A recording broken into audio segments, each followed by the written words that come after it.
The last session of data visualization, we saw about line graph and bar graph.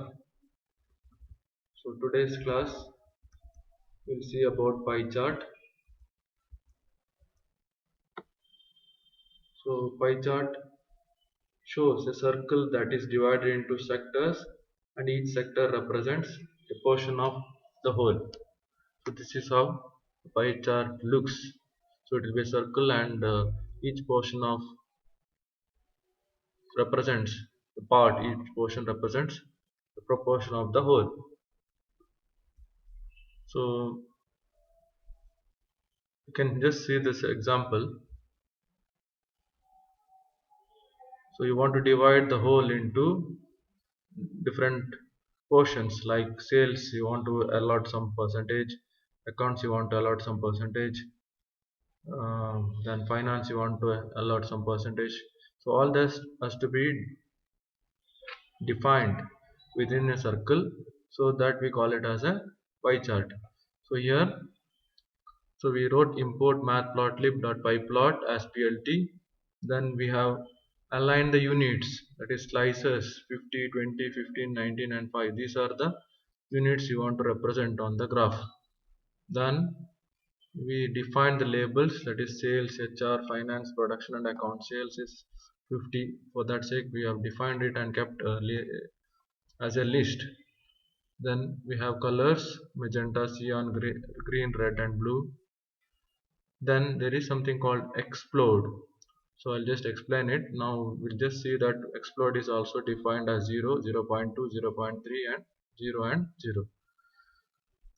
Now if you want to draw a pie chart, first what you have to do is plt.pie, then you represent the values. So values are defined under slices. So slices is written, then you want to label it. So we'll write labels equal to department DEPT. Already label is defined, so we are using that list. Similarly colors, we have already defined the colors that we are using here, and you can specify a start angle. This is optional, and we can also define explode values. So explode means you want to take out a portion and highlight and show it, then you can use explode. Then shadow, if you want to show it, you can write shadow equal to true. Then auto PCT option, this is to represent the percentage values on the divided portions.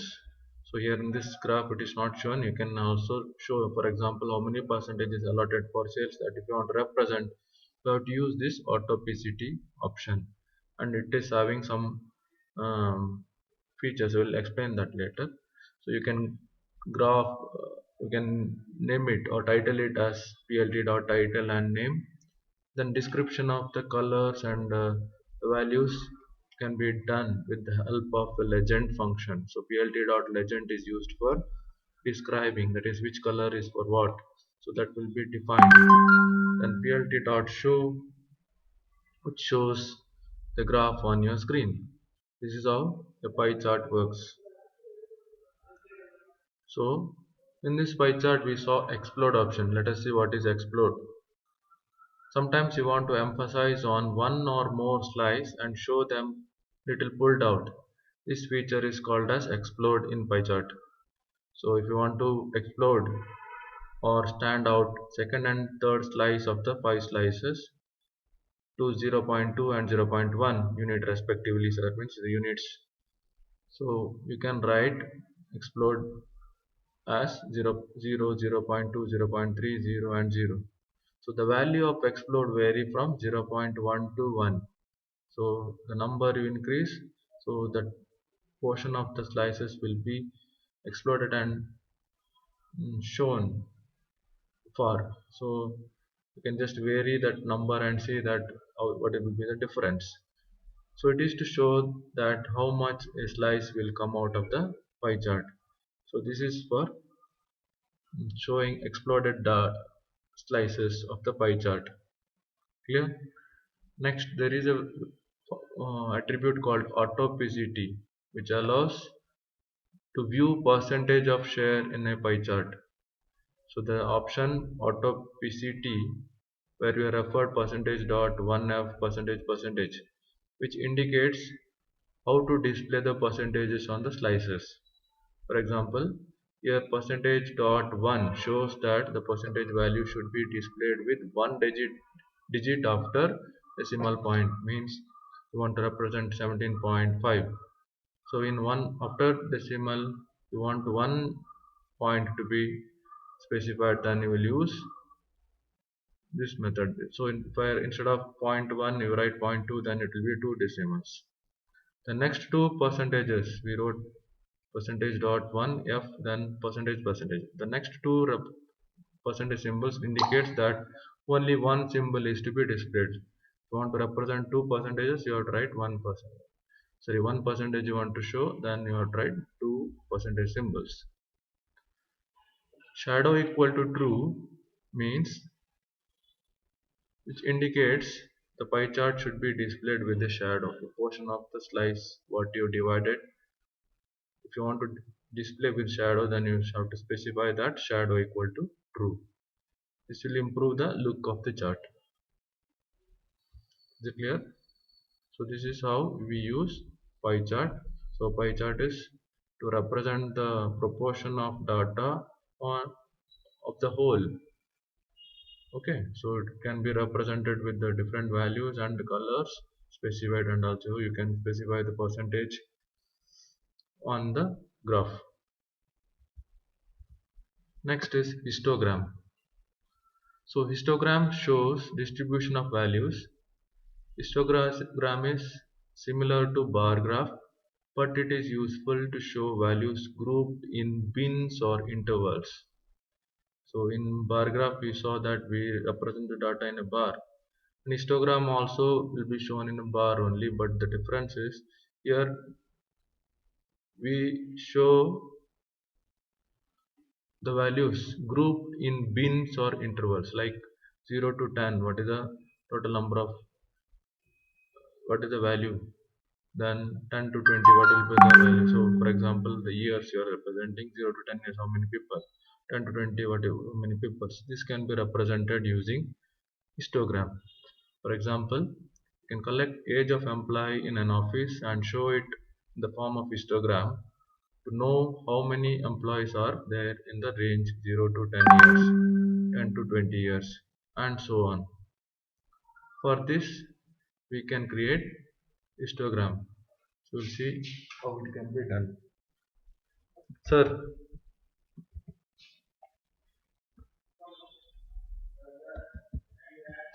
sir. Okay. So this is how histogram works. Now let us see the example.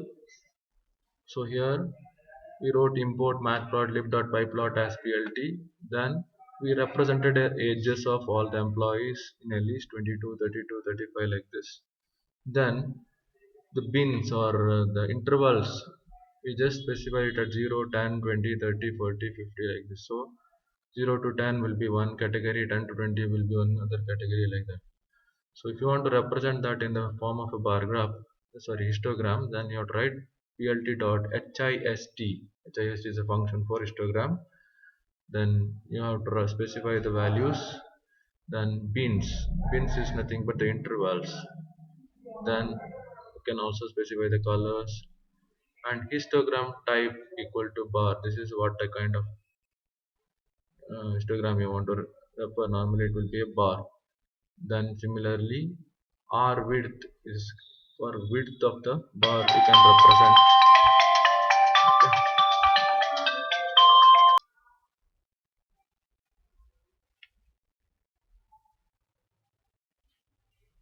So this we wrote age. We defined age. We defined the intervals as years. lt.hist. We need to specify the age or the data. Then bins equal to years. So years we have defined as 0, 10. So that will be taken as bins. So that is nothing but intervals. Then color equal to magenta is HIST type equal to bar, R width equal to 0.6, so it's the width of the bar. Okay, so here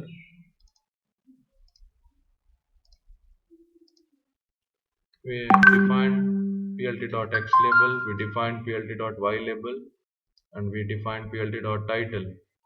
So this is x axis label, y axis label, and the title.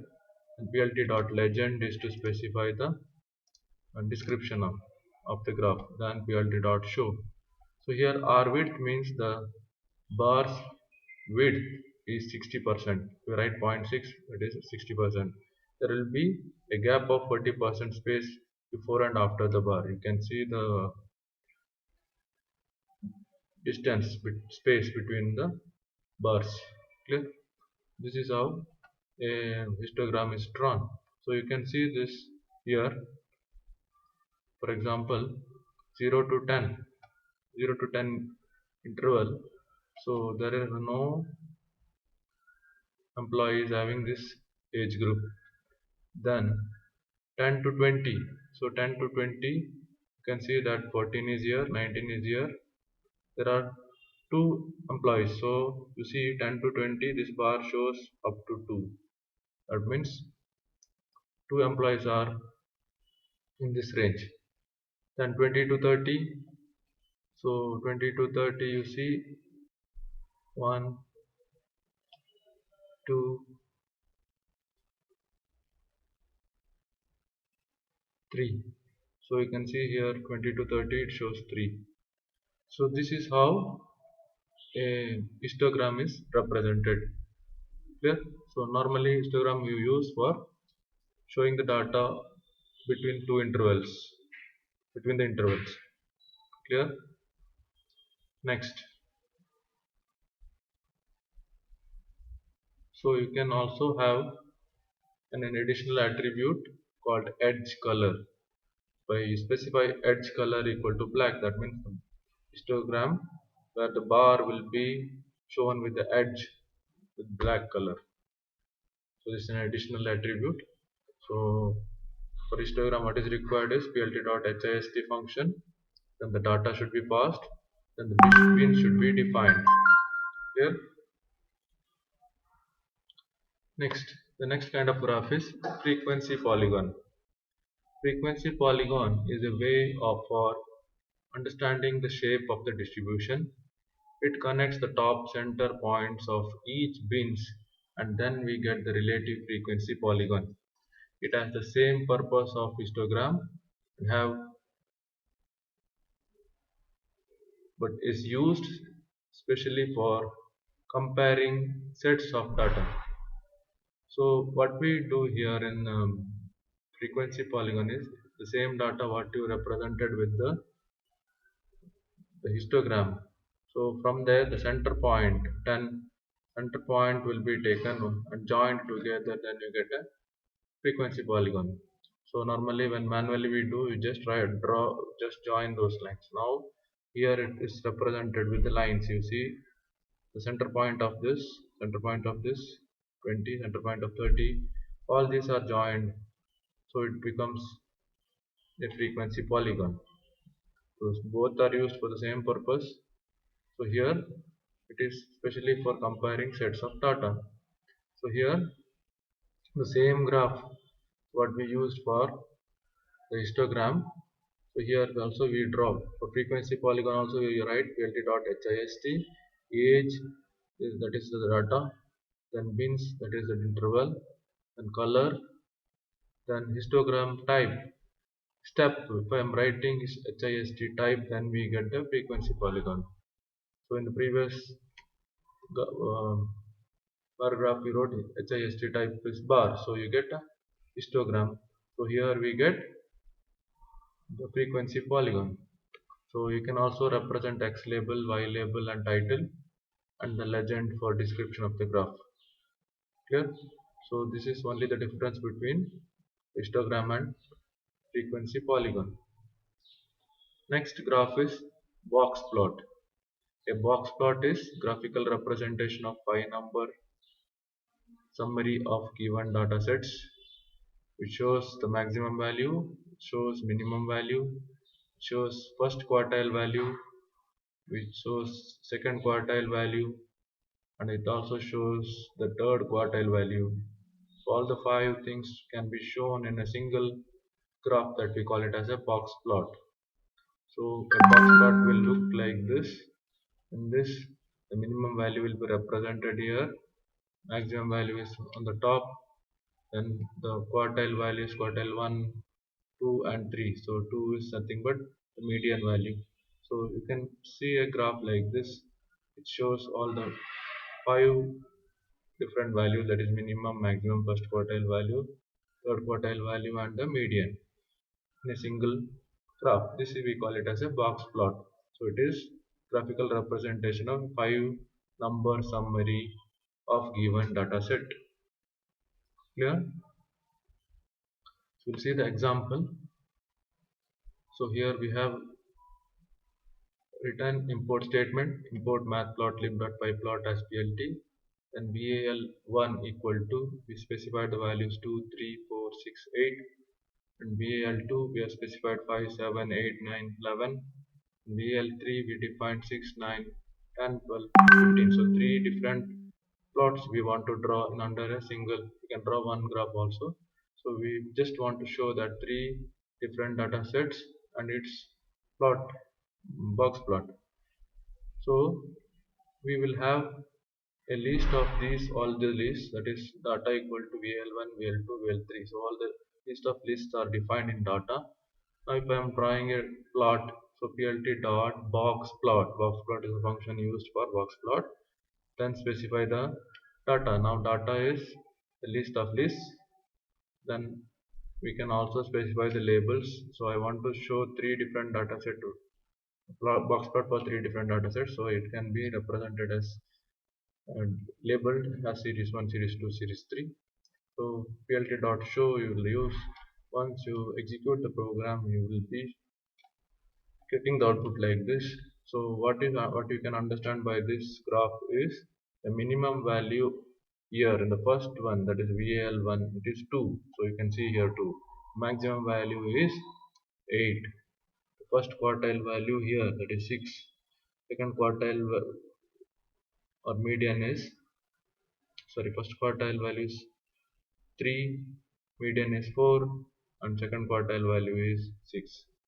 This is how a first box plot is drawn. The same way for the next second set of data. So this is the box plot. So three box plots are drawn in a single graph here. If you want to draw a single box plot, you just have to pass only the first list and only one label, so it will just show the box plot of the given data. Now, so box plot can be represented with something called a notch. So what is a notch? You can just see this picture. So in previous example, the box plot is drawn like this. So with box plot, so the shape of the box plot is little bit changed here. So this can be done with the help of some of the new attributes. So same box plot, we added something called patch artist equal to true and notch equal to true. So which means patch artist equal to true, which fills the box plot with color. You want to fill the color, then you have to write this. And if notch equal to true, which creates a notched box plot, otherwise it creates rectangular box plot. So the shape of the box plot will be little different. We call it as a notched box plot. So if you want to do this, you just have to write notch equal to true. Clear? I hope you are clear with the pie chart, then box plot and frequency polygon, histogram. Next, the last one is scatter chart. A scatter plot is a type of plot that shows the data as a collection of points in the form of dots and shows the relationship between two variables, one plotted along x-axis and the other plotted along y-axis. So the syntax will be scatter, x-axis value, y-axis value, color and marker. So the marker can be of different kinds. So you can have a squared marker, you can have a circled marker, you can have a diamond marker, or X mark, or plus mark, or a triangle, or a triangle up and down. So these are the markers. Yeah. Depends upon the marker you specify, so you get a marker on your graph. Let us see how we can draw a scatter chart. So import matplotlib.liveplot as plt is written. X equal to 25, 24, 23. So x values are defined there, y values are defined. If I'm writing plt dot scatter x comma y, so according to the value we specify, we get a point. So depends upon x and y values. For example, 25, y value is 4. So 25 to 4 and 24, the y value is 6. 24, y value will be 6. So like this, you get a dotted points on your graph. This we call it as a scatter chart. So plt.x label can be used for labeling x-axis. Plt.y label can be used for labeling y-axis. Plt.show can be used for showing everything on your screen. Is it clear? Now with the marker, we will make some changes with marker now. So along with this, we specify x and y, then color equal to red and marker equal to x. What happens is it marks the point instead of the circle. So in previous example, the default by default it will be circle shape. So you want to change it, then you write marker equal to x, so it will be marked as x. And the color can also be specified using color attribute. So you can label it with x label and y label. Then show is to show the scatter chart on your screen. I hope you are clear with scatter graph. This is simple. Only thing is the marker. There are various kinds of marker. You can specify the markers and draw. So x-axis, y-axis values, color and marker values to be specified for scatter chart. The last part is saving plots or charts or graph to a file. So you have drawn a chart. Now you want to save that as a in a file, as a document in a file. So what you can do is just add a line plt dot save figure save fig. Save fig is a function to save the figure or image or plot. So you specify the file name, and you want to store it in a particular folder. You specify the folder name followed by the name of the file. So scatter.pdf is written. So in scatter.pdf, the image what you get from this code will be stored. So remember, save fig is a function for saving the image or plot. I hope you are clear with the concepts learned. So today we saw about pie chart. So pie chart is a representation of proportion proportion of the whole, and we use pie function plt.pie function for drawing pie chart. So its main attributes are the values, then labels, colors, then start angle, explode, shadow, and autopacity. Explode is to explode the portion of the slice, and you can represent that with the portion of the percentage portion you want to display. You use autopacity. Then we saw histogram. So histogram shows distribution of values. So it is similar to bar graph, but it is useful to show values grouped in bins or intervals. That means within that interval what is the value if you want to show, and you will go for histogram. We saw how to draw histogram, where we used plt.hist to represent histogram. Then we saw frequency polygons, so where the center points of the histograms are joined to get the frequency polygon values. So to get histogram, we just have to write HIST type equal to step, so which will give you frequency polygon. Then we saw box plot. Box plot is a graphical representation of minimum maximum quartile values, quartile 1 and quartile 3, and second quartile values, that is median value. So the requirement here is we need to use a function called boxplot. You pass the data and the labels. So if you want to modify the boxplot with the notched boxplot, then you have to write notch equal to true, and also patch artist equal to true to fill the boxplot. Last we saw the scatter chart. It is used for representing the data in the form of dots. So here also we need to pass x and y values, then the color and the marker type. So scatter is a function used for drawing scatter chart. Remember, you have to pass x and y values to the scatter function. If you pass color, you get the scattered data with the color, and marker as specified by you will be marked on the graph. Then last we saw saving the image or plot as a file. Then you need to use a function called save.fig. Save.fig function is used for saving the figure or the plot. I hope you are clear with these concepts. Thank you.